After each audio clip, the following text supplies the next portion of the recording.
좋은 선수가 너무 많아도 고민이다.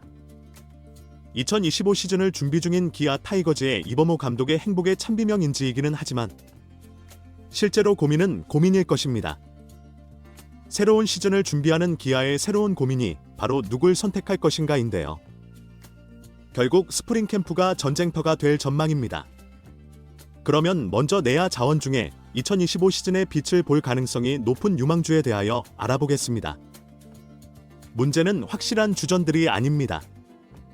바로 주전이 부상을 당하거나 잠시 휴식이 필요할 때를 대비하는 대체 선수가 중요한데요. 주전으로 내야의 경우에는 1루수 김도영, 유격수 박찬호, 3루수 김선빈, 그리고 1루수는 새로운 외인 타자인 패트릭 위즈덤이 고정될 것입니다.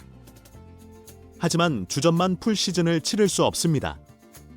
조금 길게 보자면 박찬호가 2025 시즌 후 FA가 풀릴 것이 예상이 되며 김선빈은 36세로 이제는 후계자가 필요한 시점입니다. 차기 자원 발굴은 필수이고 대체 선수나 백업 선수의 활약 없이는 좋은 성적을 거두기 어려운데요. 다행스럽게도 기아 타이거즈 내에는 유망주가 많습니다. 먼저 고교 시절 김도영의 지역 라이벌로 알려진 윤도현이 있는데요. 2024 시즌 단 6경기 출전이 전부지만 타율 471, 1런, 8타점, OPS 1.251을 기록했습니다. 그동안 잦은 부상으로 기량을 발휘할 수 없었기에 미래가 아주 밝은 선수라고 평가되는데요. 다양한 재능이 인상적인 선수입니다. 미래의 주전 내야로 구단 내에서 평가하고 있는 윤도현은 일단 수비가 탄탄한데요. 그렇기에 어떤 식으로든 다가오는 시즌은 기회가 주어질 전망입니다. 문제는 그동안 부상을 많이 당해 1군에서 제대로 된 활약을 펼치지 못한 것인데요. 고등학교 때에도 부상으로 경기에 나서지 못한 때가 있었고 프로 데뷔 이후에도 3년간 부상 때문에 2군 경기도 지속적으로 제대로 뛰어본 적이 없었습니다. 연습 경기 때는 맹타를 날리며 기대를 모았으나 정작 실전에서는 때 아닌 부상으로 인하여 이탈하는 경우가 많았습니다. 그렇기 때문에 윤도현이 성적을 거두기 위해서는 부상을 조심해야 한다는 말이 나오는 것도 사실입니다. 이로 인하여 본인 스스로 스트레스가 상당할 것으로 보이죠. 윤도현은 광주제일고 출신으로 2022 신인 드래프트 2차 2라운드 지명을 받아 기아 타이거즈의 유니폼을 입었는데요. 구단에서는 2루나 3루수도 가능한 멀티포지션 선수이기에 공격 쪽에 중점을 두고 김도영과 함께 공격 시너지를 낼 수 있다고 생각을 했습니다. 실제로 타격폼이 김하성과 흡사한 파워 스윙을 구사하며 선구안도 좋고 강한 타구를 잘 만들어냅니다. 또한 상당히 좋은 컨택 능력으로 삼진이 비교적 적은 선수이기도 하죠. 하지만 파워 스윙에 비하여 장타력이 부족하다는 이야기가 있습니다. 수비에서도 모든 내야 수비가 가능하다고 판단이 되며 3루를 제외한 대부분의 수비 위치에서 안정적인 역할을 할 수 있죠. 다만 어깨는 좋지만 송구의 정확도는 조금 더 능력을 키워야 합니다. 2024 시즌 막판 1군 경기에 출전을 하여 보여준 임팩트로 인하여 상당히 유리한 위치에 올라 있는데요. 윤도현은 단 6경기만에 강인한 인상을 심어줬고 스프링 캠프부터 주목을 받을 것입니다.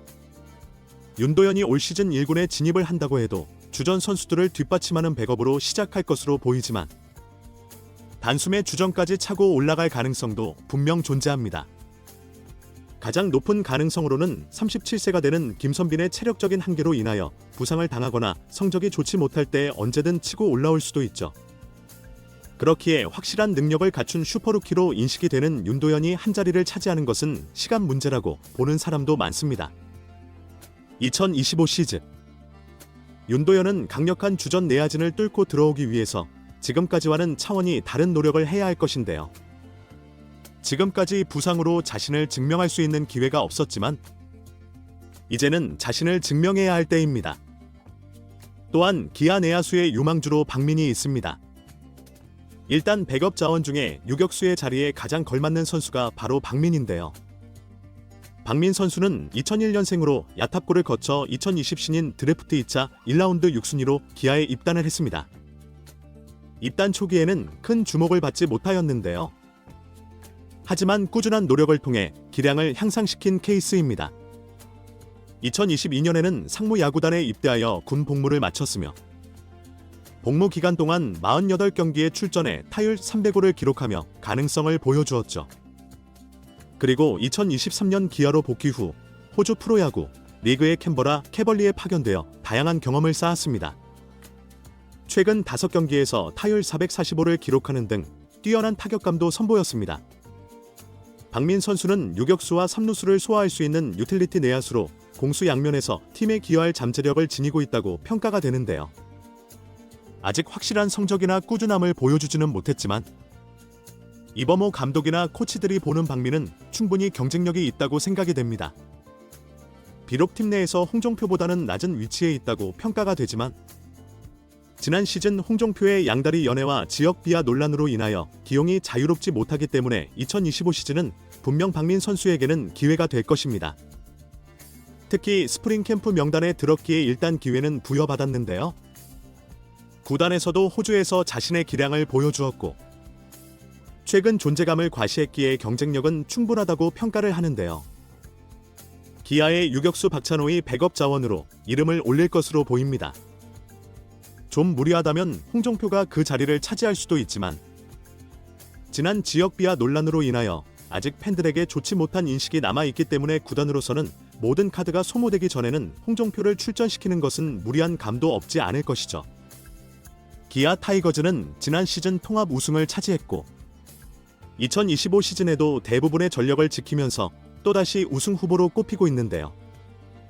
지난 시즌 주전 내야수였던 김도영, 박찬호, 김선빈이 아직 건재하고 새로운 일루수 자원인 위즈덤까지 확고부동하게 틈새를 뚫기는 어렵겠지만 분명 기회는 있습니다. 윤도현과 박민 두 선수 모두 기아 타이거즈의 미래를 책임질 유망주인데요. 윤도현은 부상을 극복하고 강력한 타격과 멀티포지션 소화 능력으로 주전 경쟁에 뛰어들 예정이고 박민 역시 호주 리그에서 성장하며 내야 백업 자원으로서 중요한 역할을 맡을 것으로 보입니다. 하지만 프로 세계는 경쟁이 치열합니다. 두 선수 모두 스프링 캠프에서 자신을 증명해야만 개막 엔트리에 포함될 수 있을 것입니다. 특히 박찬호의 FA 이적 가능성과 김선빈의 체력적 한계를 고려할 때 이들의 활약 여부는 기아 타이거즈의 미래를 결정짓는 중요한 요소가 될 것입니다. 2025 시즌 이들은 과연 주전 자리를 차지할 수 있을까요? 그리고 기아는 이 젊은 유망주들을 어떻게 활용할까요? 여러분의 생각을 댓글로 남겨주세요. 영상이 유익하셨다면 구독과 좋아요 부탁드립니다. 감사합니다.